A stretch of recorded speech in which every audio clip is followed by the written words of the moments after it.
I told my mom I want to take this further. I want to be the best. I want to go to the Olympics. I was on the same sheet of ice with people who were going to the Olympics. Things were going great at first. Over the years, the coaching team there became very unkind with their words at times. Hey, you need to lose weight. You're not the image of a figure skater. I decided to not eat much of anything. I really was a slave to my eating disorder. Like, it ruled my life. I went up to my coach and I just told him I can't do this anymore. God has something more for me. If I had stayed in skating, I'm not sure if I'd be here today. If there's anyone out there who is struggling with an eating disorder, I just want you to know there's freedom. And only God can give you that freedom.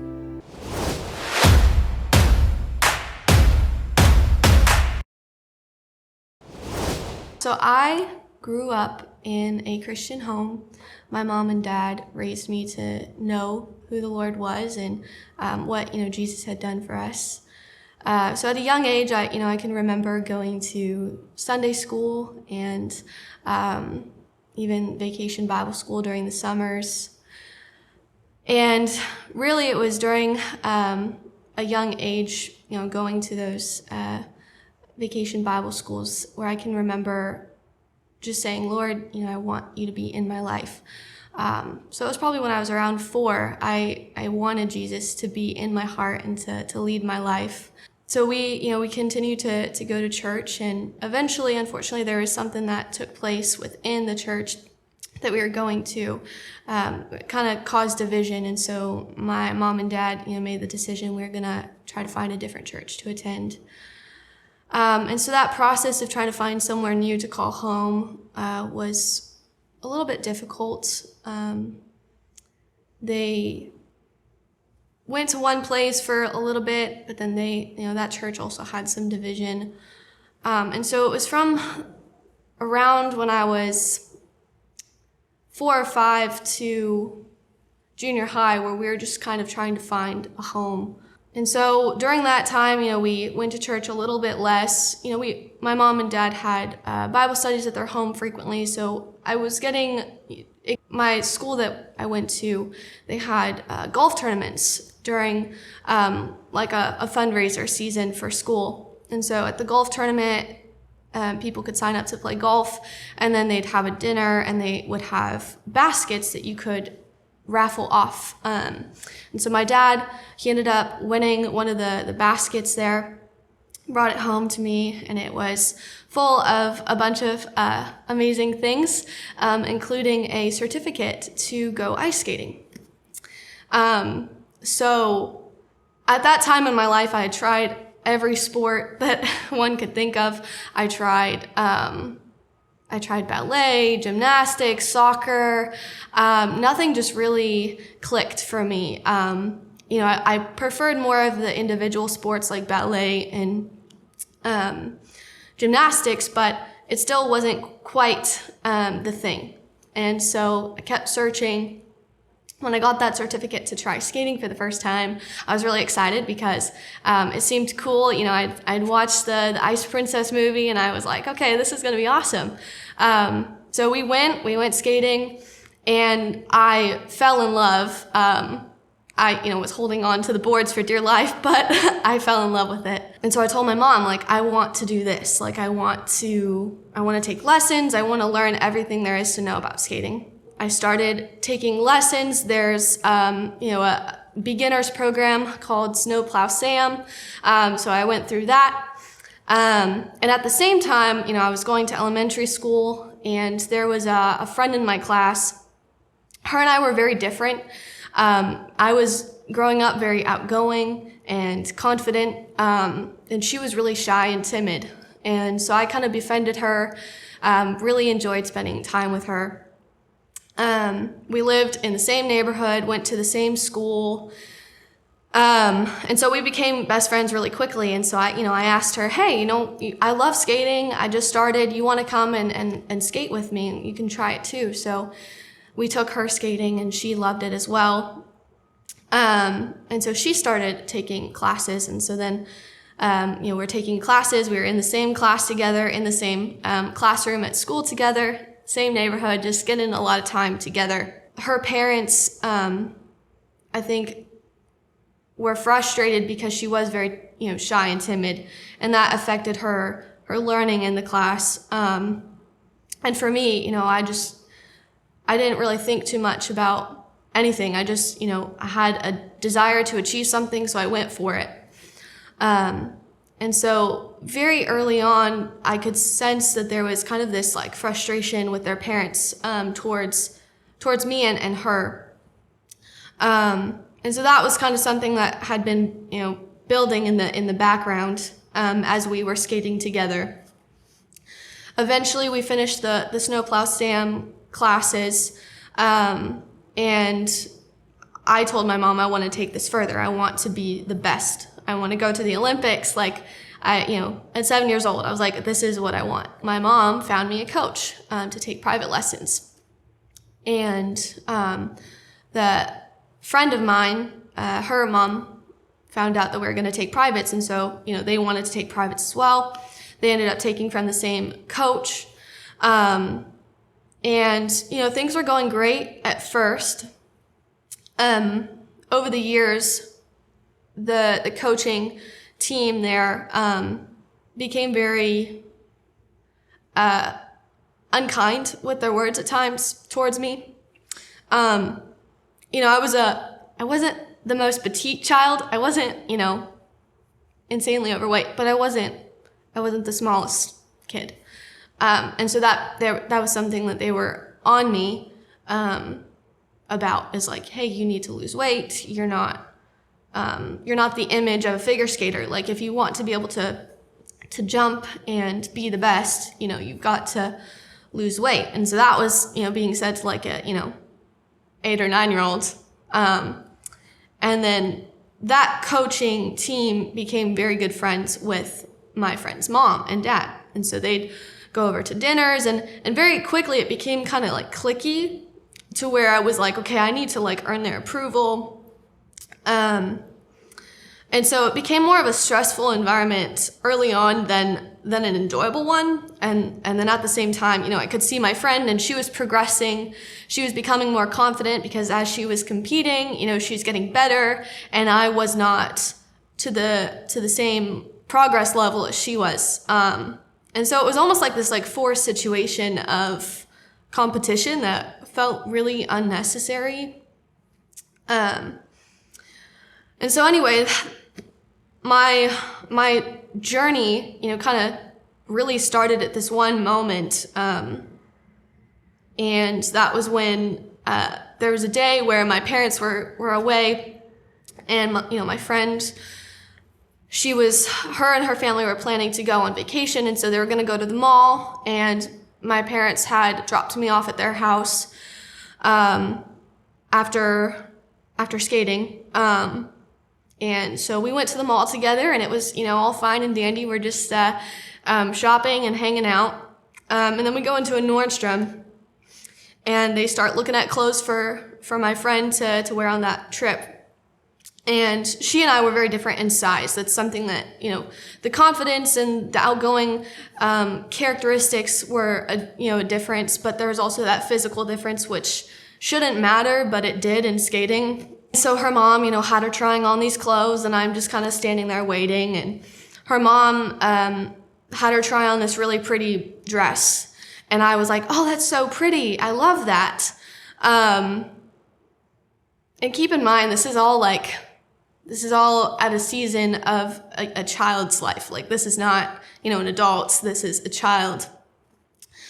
So I was like, oh, that's so pretty. And her mom's like, well, you should try this one on. And I was like, well, that won't like fit me. I should go get my size. She's like, no, try this one on. And so I tried it on. And obviously it didn't fit, it fit, but it wouldn't zip up, and it was just too tight on me. And she pulled. So she pulled me in front of the mirror and just started pointing out everything that was wrong with me. And all of a sudden, my little girl eyes, which was so innocent and didn't care about what I looked like, all of a sudden those eyes were open to what other people thought of me. After that, my whole perspective changed. I became not only obsessed with earning approval from my coaches who had already told me, you need to lose weight, but I started to, at a very early age, deeply care and possess over my image. That coaching environment became pretty hard and difficult to deal with, and at that time, I was still going to school. So I was in 5th or 6th grade now at this point, waking up early in the morning to go skating before school, going to school. I'd be like falling asleep in class because I had just trained for, an hour or so in the morning. And then after school, as soon as I got out, my mom picked me up and we'd go back to the rink. And then very late at night, we'd be staying there after skating, doing off-ice training, which is basically like gym training, CrossFit kind of activity, and then going home and having to do homework and then going to bed late and doing it all over again. So it was just becoming a difficult situation where the coaching, like I said, it was, it was just that constant message of like, you're not enough, you're not progressing fast enough. And then I was also starting to hear it from school. I was getting bullied because I wasn't, that image. And obviously, I think really the enemy he tries to find ways to knock us down. He tries to find our weak points, and once he finds it, that's all he targets because he knows that it bothers us. And so he had tried a whole bunch of different things, and it just kind of ricocheted. But then when he found that weak spot of what I looked like and my size, it was like, that's just what we're going to target. And so that's what he did. So I started hearing it from school. The kids were like, oh, you're too big to be able to do that. I wasn't, overweight at all. The doctors never expressed that to me. And I knew I wasn't because I was an athlete. I was training. And I was trying to eat healthy. At a very young age, it was, you've got to be serious if you're going to take this anywhere. Very unfortunate circumstances where the enemy was just attacking at school. Family, friends were always critiquing, if I was snacking after I, trained, it was like, oh, should you do that?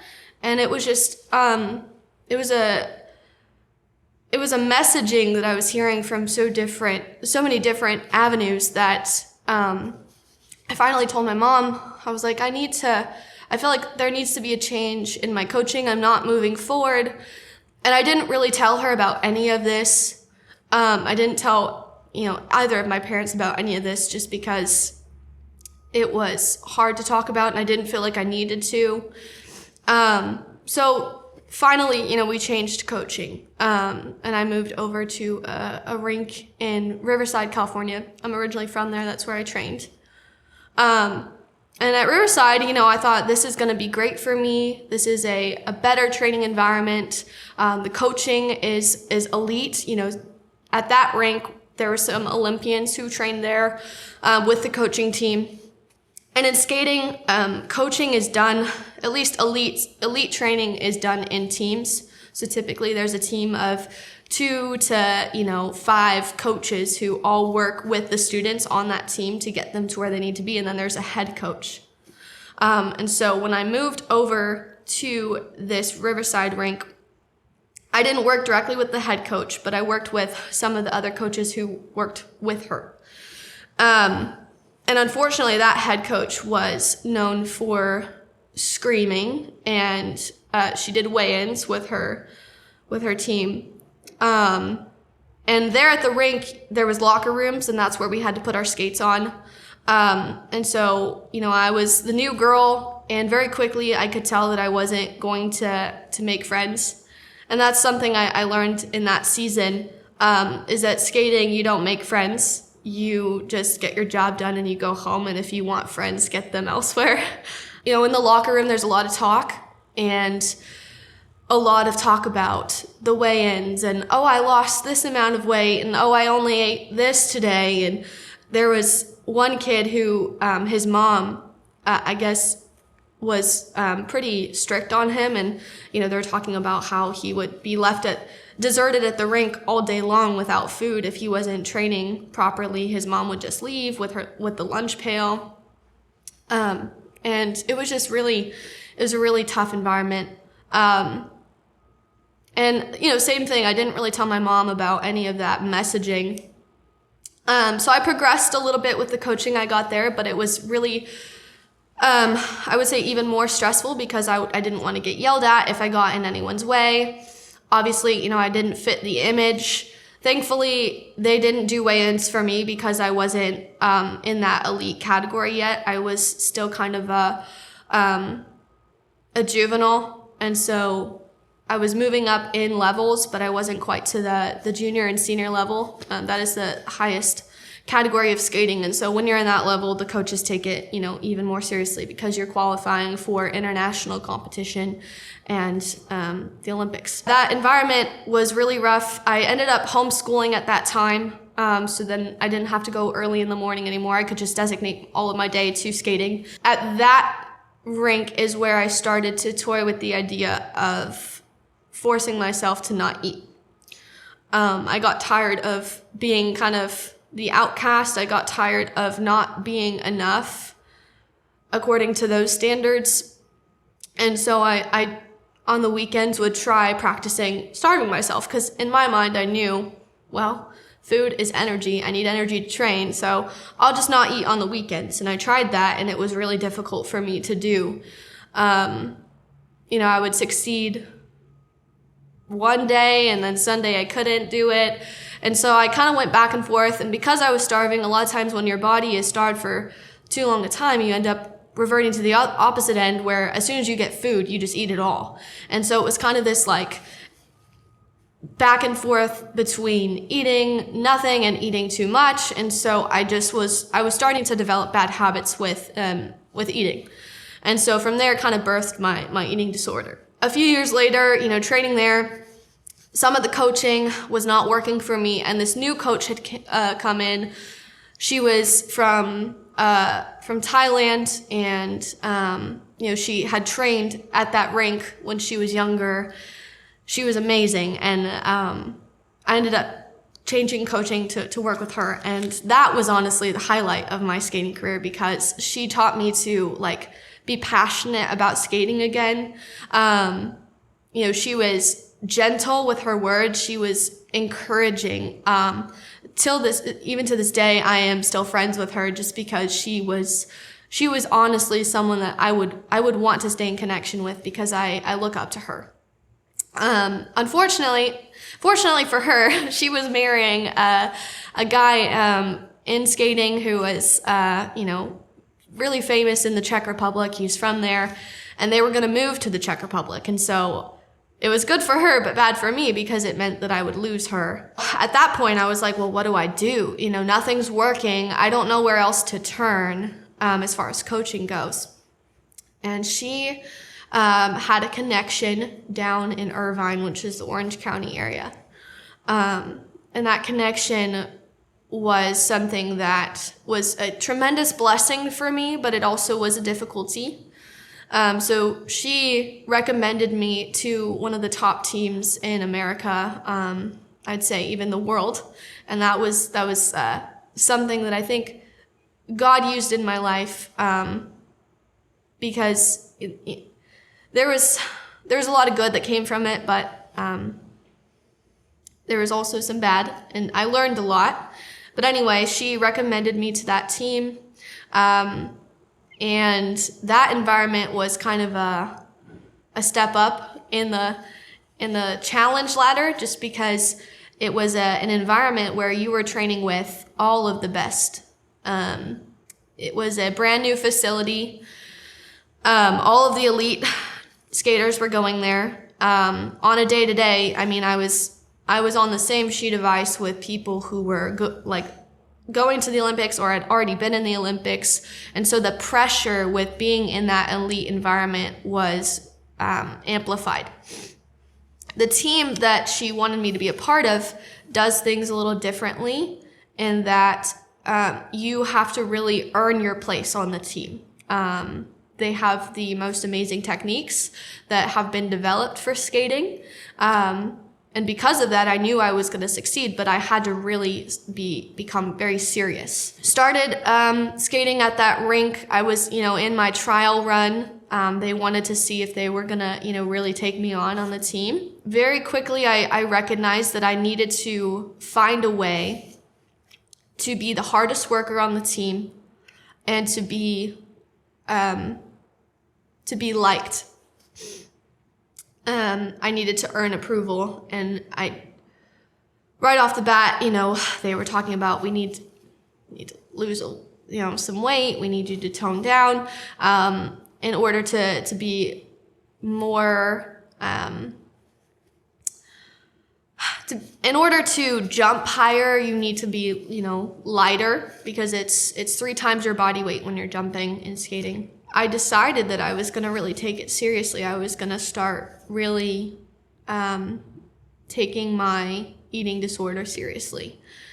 So I was training a whole bunch. I was getting to that ice rink, at 6 in the morning, didn't leave till anywhere between 4 or 6 at night. And then it was like a 2-hour drive home. So it was my life. That's all I did. And it was kind of the same environment, the clickiness, because you had to really earn your position on the team. There was that competitive nature with all the kids on the team. And you hear the same kind of thing. Oh, I only ate this amount today.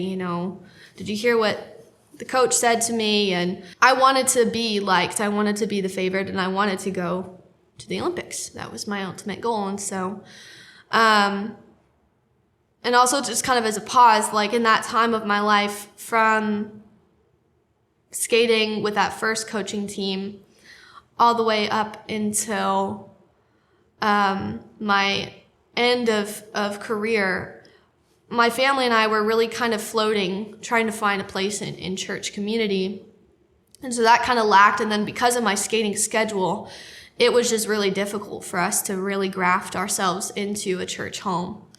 And so for me, I kind of, I always knew the Lord and I always followed him, but I really let my eyesight drift from him to what the world had to offer me at that time, which was success and gold medals. I really struggled with spiritual attack as well. I was full of doubt, struggling with, body image, struggling with eating disorder.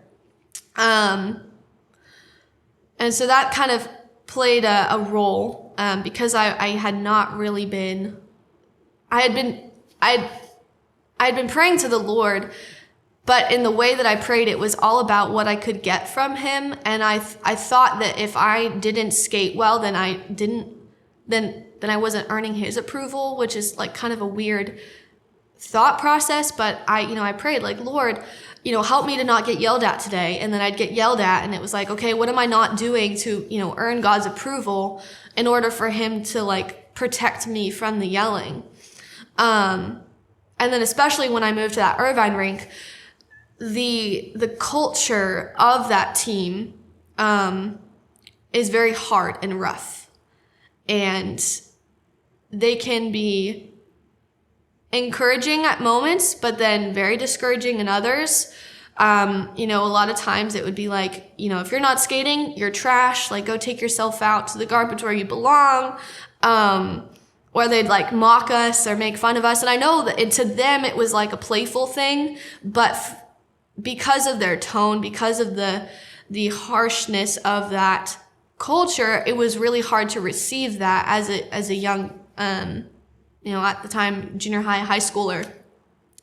And so I really took that seriously, and I was they really believe that I'm worth nothing. I need to earn my keep here. I was praying Lord, help me. And when it didn't work out, then it was I thought he just didn't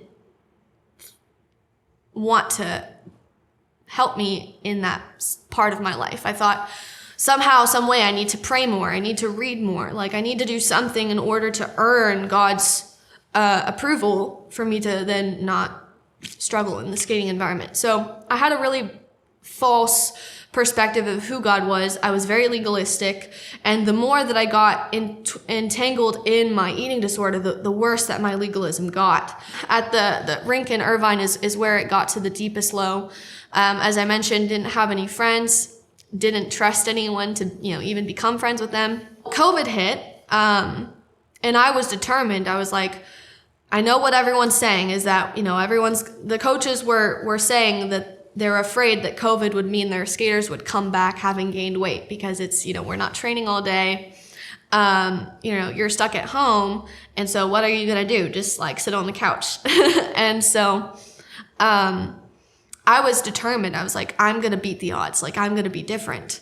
And so what that meant for me is that I decided to, not eat much of anything.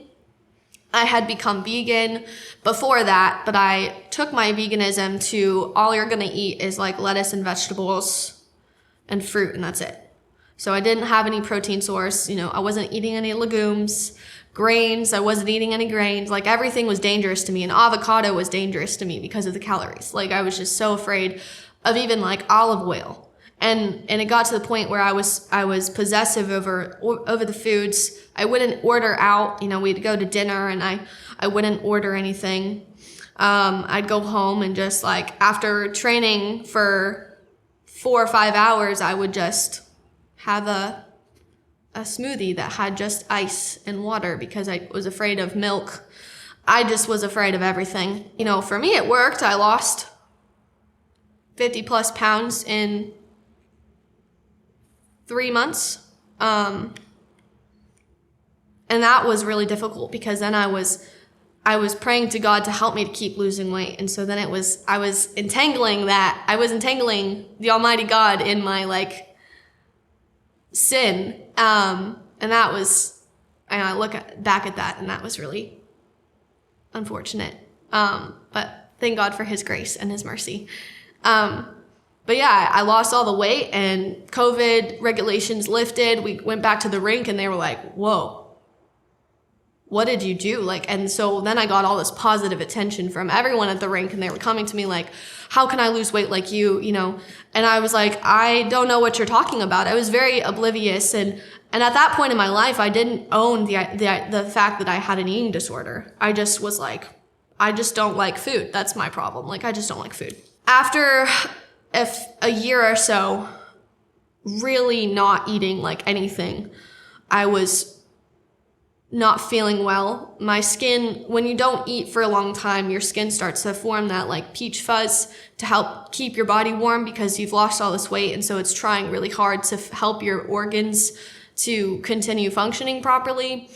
So I was like forming that peach fuzz. My hair was falling out. I was cold all the time. It would be like 95 degrees outside and I was wearing a winter jacket. I was just cold all the time. And once I got back from COVID, I had lost all that weight, but it still wasn't enough because I was earning all that positive attention. Finally I was earning that positive attention. That image became my identity. Being that thin became my identity. I was going to take my senior pictures and nothing would fit me except for in the kids section. And so I'd get the attention from the people that, were shopping like, oh, she needs that small of a size. Like it's sickening, but that's what I lived off of. It fed my ego. It was that kind of weird dynamic where it's like, I hated myself, but I loved getting the attention that I was like skinny. And I just kept driving with that. It was never enough. I kept losing weight. I was getting down to like 98 and below, where it finally became like a concern for my family. I had been like at home one day, passed out, hit my head on the tile because I was weak. At skating, I had gotten, a few different concussions. When I fell, I didn't have any muscle left around my hips, or my glutes. And so when I would fall, like I said earlier, 3 times your body weight coming down on the ice, if you're not landing that jump because you're too weak, that's 3 times your body weight falling on that hip. And because I didn't have any padding, I was getting bursitis in my hips. It hurt to sit. It hurt, like I would get bruises on my back because when I laid down on the yoga mat, it was just my bone protruding out to, lay down. It was that degree of bad. And finally, what really took me out was I fractured my ankle because I was weak. Recovered from that and then fractured my other ankle. So I had a weak ankle and then I had a severe fracture. I'm sorry, not fracture. I meant sprain. I sprained one ankle, recovered from that. And as soon as I recovered from my sprained ankle, I sprained the other ankle. So I had a weak ankle and then a severely sprained one. And it was at that point where I had been so depressed, training, I was getting yelled at. I was being told, finally you look good, but I had started to progress, and then I started to decline because of my energy levels. I started to plummet. And so I was just in this really deep slump where I just felt like nothing was going right. I was feeling depressed to the point where sometimes I was just like, why do I live? Like, why do I keep doing this? It felt like a job. I love skating, but I didn't have that passion for it anymore because I was traumatized going into the rink every day. I had this pit in my stomach because I was afraid that, today would not be a good day. Like, if I don't land my jumps or if I don't have my choreography down to a T, then I'm going to get yelled at because they'd come up and just yell in your face in a language you don't even know and then call you names in English. And it was just a hard dynamic at home. While I was trying to recover, I was just like, you know what? I'm so done. I'm done feeling this way. I'm done feeling like I'm trapped, because an eating disorder really does feel like it's a trap. Like when Paul writes about being in bondage to our sin and then being freed from our sin and being slaves for Christ, like that was so clear for me as soon as I kind of got out of that season, because I really was a slave to my eating disorder. Like it ruled my life. It made everything so difficult. And I was empty. I felt empty because I didn't have the Lord filling me in my life. I wasn't seeking him like I should have been. I didn't have any friends and no one could understand. I hid a lot of this from my family. So I was just really alone. And I think that's what the enemy does too, is, when you're in a difficult spot in life, what he wants is for you to isolate yourself, because then when you're in isolation, that's where the damage is done. Like you can do the worst things in isolation because you know that no one's watching. I couldn't do it anymore. So I was on crutches and I decided, I'm going to go to church. Like I'm going to go to a young adults. At that time, we had been at a church, but there was something going on there. We were not consistent. It was kind of the same story. There was just weird things going on at that church. We weren't at a expositional kind of teaching church. It was always just very topical. And then they kind of became a little bit more liberal during that COVID time. We had a friend who recommended this church, Calvary Chapel, Chino Hills. And so I decided, I looked at their website. They had a young adults program on Monday nights. Yeah. So I was like, I'm going to go to church. I couldn't drive at the time because I was afraid to drive, didn't want to injure myself. Like I said, lived a very sheltered life, didn't want to do anything that would jeopardize my skating career. I thought if I got in an accident and it were bad enough, I couldn't skate and go to the Olympics. So didn't drive. I was, 18 at the time, didn't drive. So I went to the young adults. My mom and dad pulled me up at the back of the church. I didn't want anyone to see me getting out of the car with my parents. So they pulled me to the back. I hobbled over to the front in my crutches, sat at the back, and I didn't talk to anyone that first night, but it was so freeing just being around people who love the Lord and who are worshiping. And I was like, I want more of this. And so I started to really gravitate towards going to that. The hour at which the young adults was is like around my bedtime for skating, for training. And so when I was injured, I couldn't skate, I went to that. But as soon as I recovered, I was forced to then go back into this dynamic where, all I did was train, didn't have any friends. And so I became very frustrated when I recovered, because it was like, I can't go to young adults. I had talked to people, I hadn't quite made friends yet. But people would come up and say, hi, welcome. And just that hi, welcome meant so much to me, because it was that like genuine kindness that the Lord was showing through them to me. And I just wanted more of that. And so when I couldn't get that, at the time in my life, I was just very much so mentally like, you just have to like suck it up and deal with it. I was very hard-hearted. And so, I was like, you can't feel this emotion. You can't feel the sadness about going. You just have to suck it up and drive. Like, drive forward, grind, keep doing your job, keep pleasing the team. And there are certain, I don't want to completely make it to where this team was just horrible, because they were amazing, and I never want to shed a poor light on them. The culture that they come from is the reason why they treat people that way. Truly, I think in their hearts that this was just kind of a like, we're just playing, but this like we play in this kind of way, but it wasn't like that. Like we didn't know ever if they were being serious or if they were playing. And so for us, it was always take them seriously, because you had to respect them. You couldn't shake your head yes or no. If they spoke to you, you just have to like do your job. If they tell you something, just do your job. I've learned so much from them. And even like now in the season of life where, I had coached on the side, I learned so much from them that I've been able to apply that technique. And there are some of the associate coaches. The head coach was always scary, but the associate coaches, there were a few of them that I think really did see the potential in me. And so they had started to try to support me in whatever way they could, in my career skating, so that I could see that they had a genuine like heart to help me, but there wasn't that nutritional, I guess, assistance. Because of the pressures of the environment, it just was where I needed to, I felt that pressure to just keep doing what I was doing to earn the approval. I finally just got to this point in skating where I didn't want to keep doing it. I was really tired of, I was tired of the grind. I was tired of, having to wake up so early to push my body to do, insane things on a day-to-day, working 6 days a week, training. I just was so tired. My body was tired. I wasn't getting the energy I needed from food, so I was then even more tired.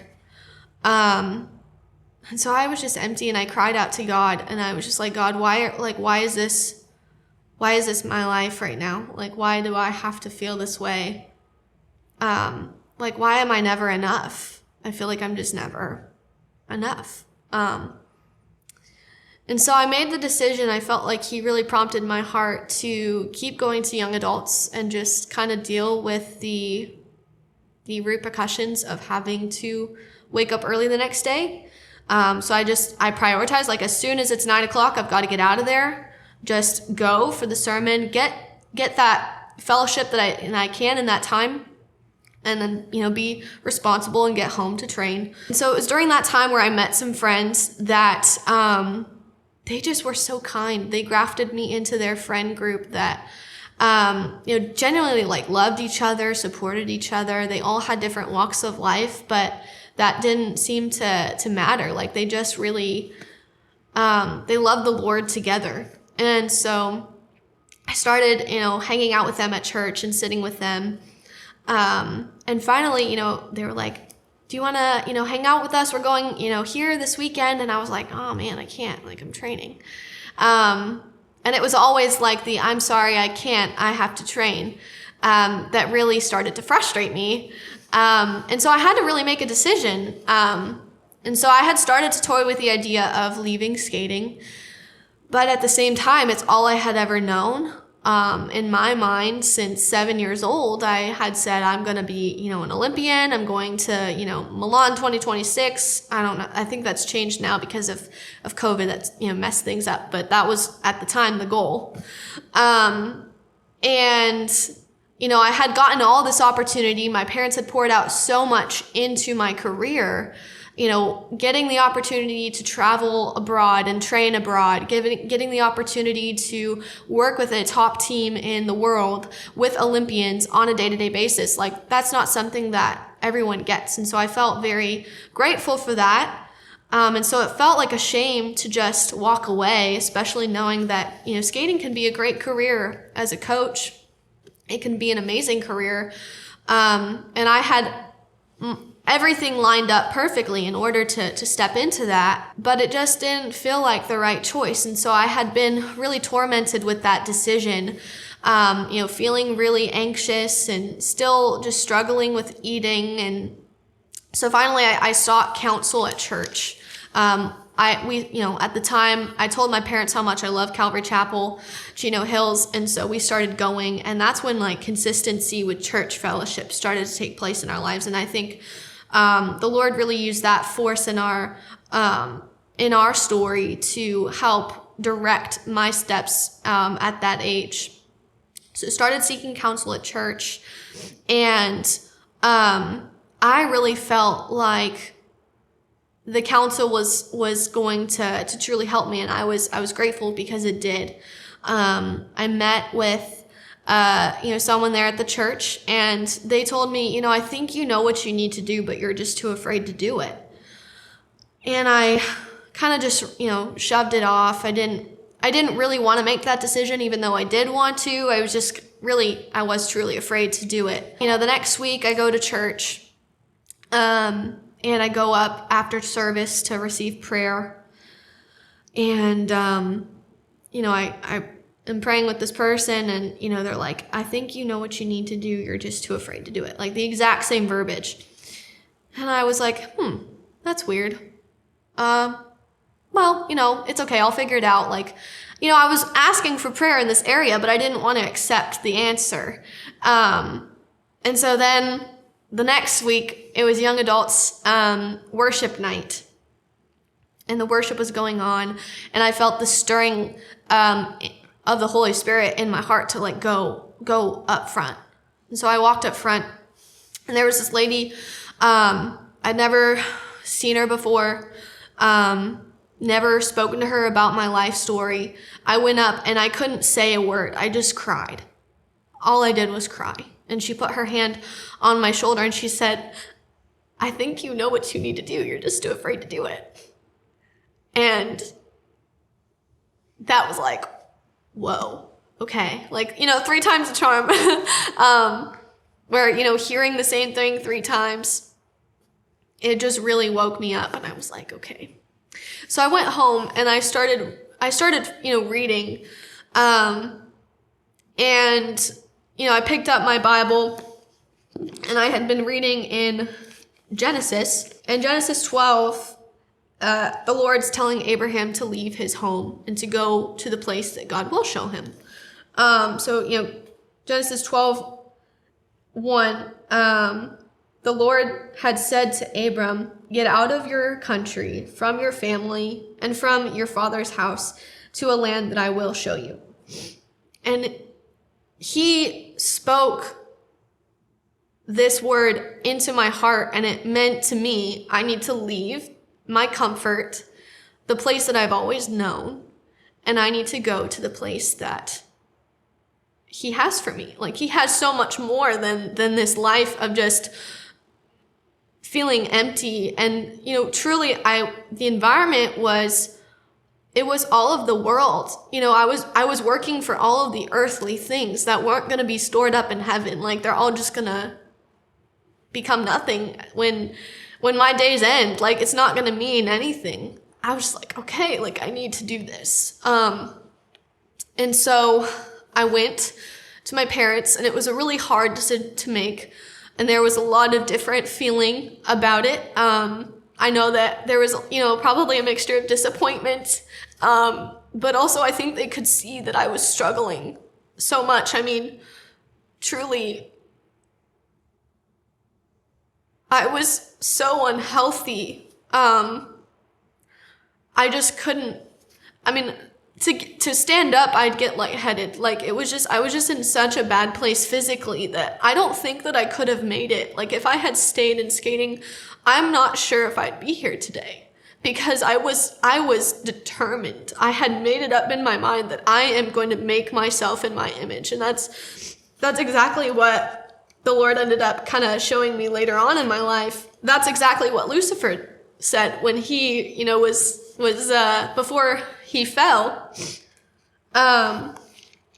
He said, I will ascend into heaven. I will exalt my throne in the stars of God. I will sit on the mount of the congregation. That's in Isaiah chapter 14. So it was this I will. And I said, I will starve myself.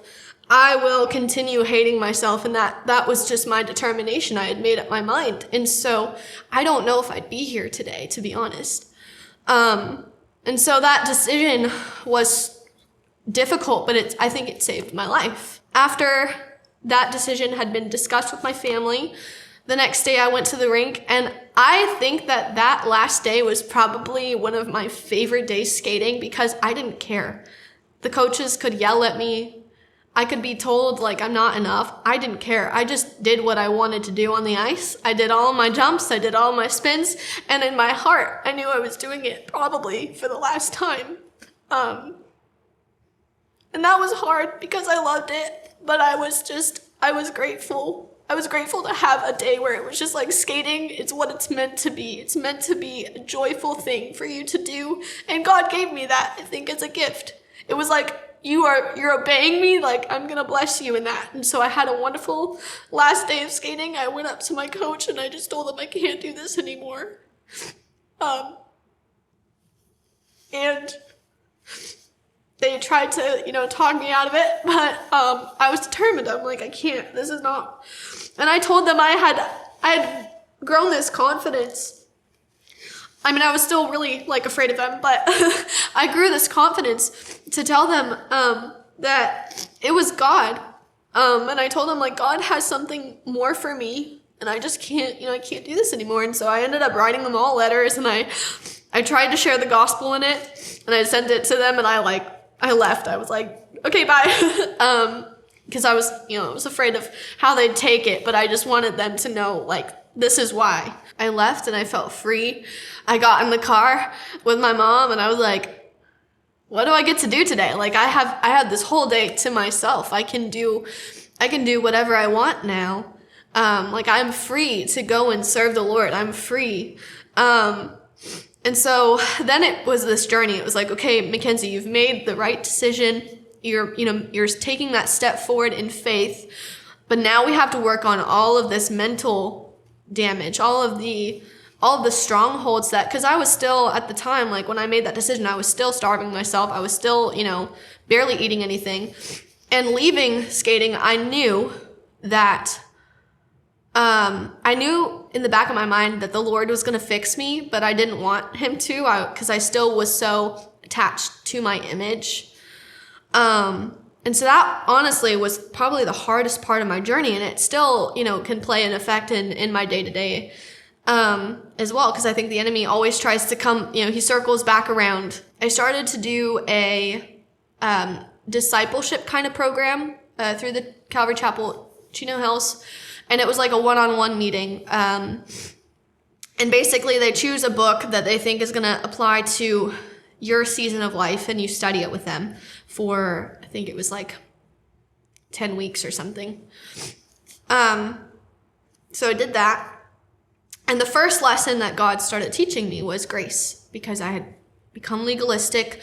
I didn't understand him. I didn't know that he doesn't expect anything from me except for a willing and submitted heart. All he wants is for us to repent and turn to him. That's all he can ask of us. He's not expecting me to be the perfect, because I can't be perfect. That's only Jesus who can never be perfect. And so I my first lesson was grace, and that was incredibly impactful to me because it was freeing. I was still stubborn, and I was like, no, but I'm still not gonna like change my eating habits because I like being thin. It was a pride problem. And I didn't want him to change me. Like I had told him, I was like, God, I'm done skating, but like I'm gonna keep myself looking this way. Because I feel like no one can critique me if I'm in this skinny. Like I don't ever have to hear, oh, you're fat, if I'm too skinny. Like I just won't. I was still really stubborn, and I think he obviously knows. He knows what we need. And so the next step was for him to bring to light where my issue started.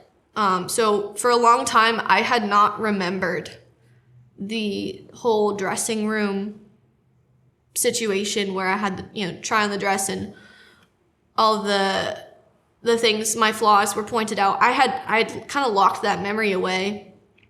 But in my healing process with the Lord, he brought that to mind again. And that was really hard because I just broke down crying because it's hard to accept, but it was necessary for that next step. So he walked me through that. And after recognizing that it was an issue from such a young age, he highlighted what the problem was, but I needed to know how to, how do I fix it? What are the next steps in moving forward? And so he started digging deeper, and it got down to pride. I think pride is the biggest issue in really any addiction, in any sin. It's pride, because we think that we can do it without God. We think that our way is better.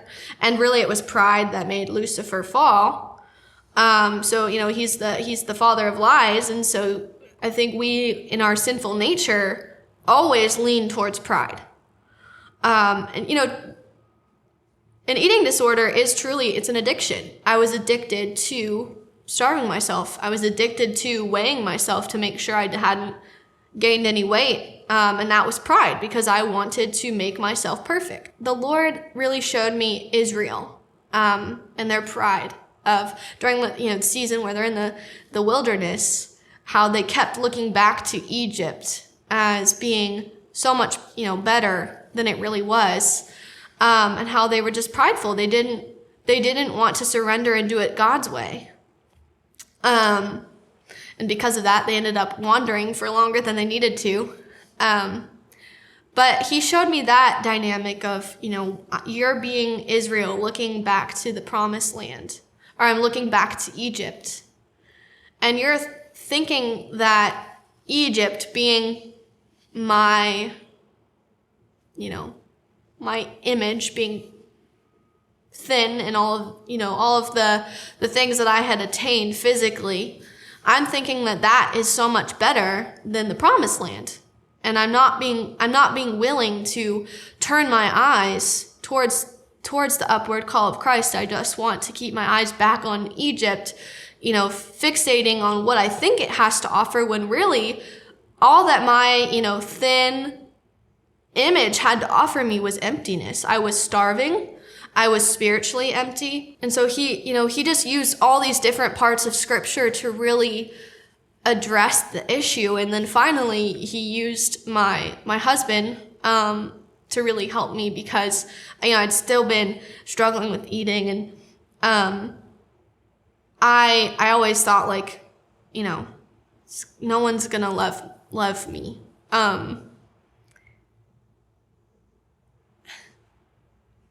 And then my husband came along, and he showed me, I love you no matter what you look like. And it's not about how thin you are. And he really helped me to find food freedom as well. He would encourage me. He's like, you don't have to eat this way. I'm not forcing you to be this way. God's not forcing you to be this way. You can eat again. You can enjoy. Food is a blessing from God. You need it for energy, but he also made it to be an enjoyable thing for us as well. It took about a year of that kind of like consistency, but finally I broke away from my vegan habit of veganism. I broke away from that and started eating protein again. And obviously with that came a whole bunch of body change. But I slowly just became more and more free in that area. And so the Lord just slowly over time has completely blessed my life in not having this constant battle between looking a certain way and following him. Like finally it's just gotten to the point where he's broken my will down to where I've surrendered it entirely, and it's now like his will that I want.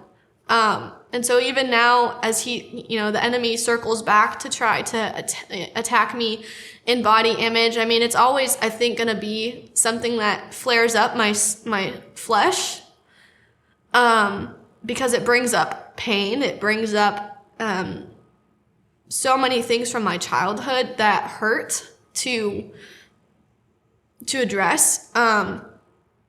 But he has freed me from that. Like, when I just fix my eyes on him and I put on his armor and I have my mind set on the things of Christ, it is so much easier for me to just say, no, enemy, like I don't care about that anymore.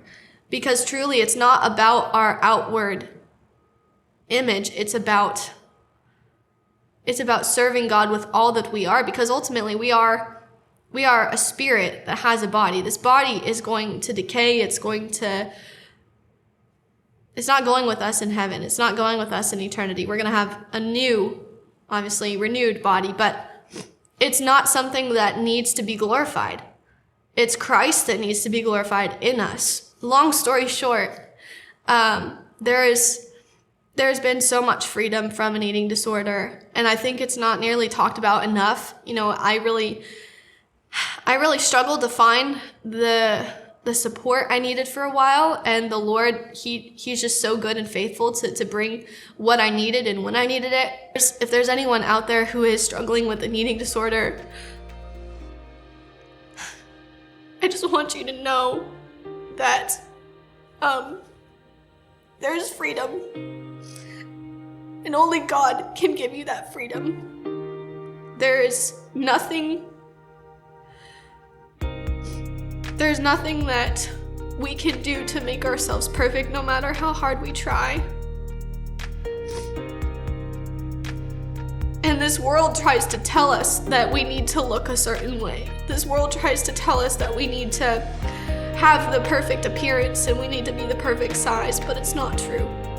We are to honor our bodies as a temple of the Spirit, which means, taking good care of it and fueling it properly. But just know that there is freedom beyond the struggle. So there were a few different scriptures that really helped me in my journey. I already shared the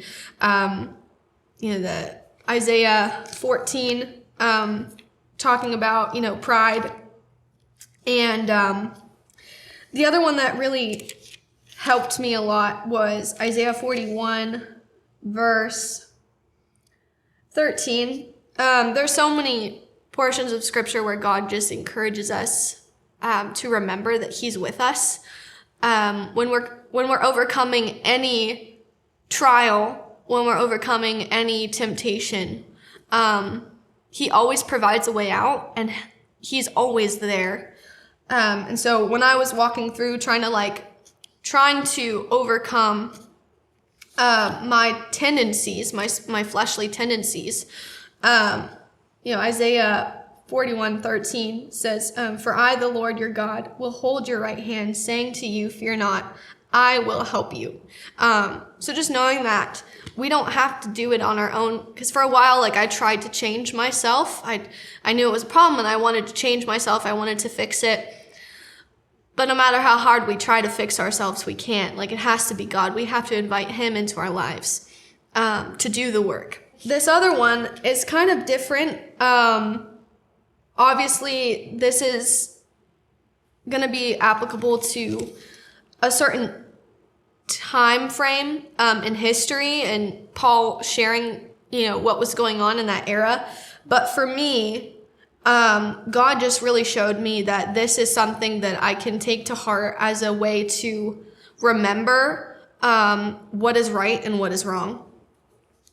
So 1 Corinthians 10:20, Paul's talking about how we're free from idolatry. And I idolized a certain body type. I idolized having a certain weight. And so it says, rather that the things which the Gentiles sacrifice, they sacrifice to demons and not to God. And I do not want you to have fellowship with demons.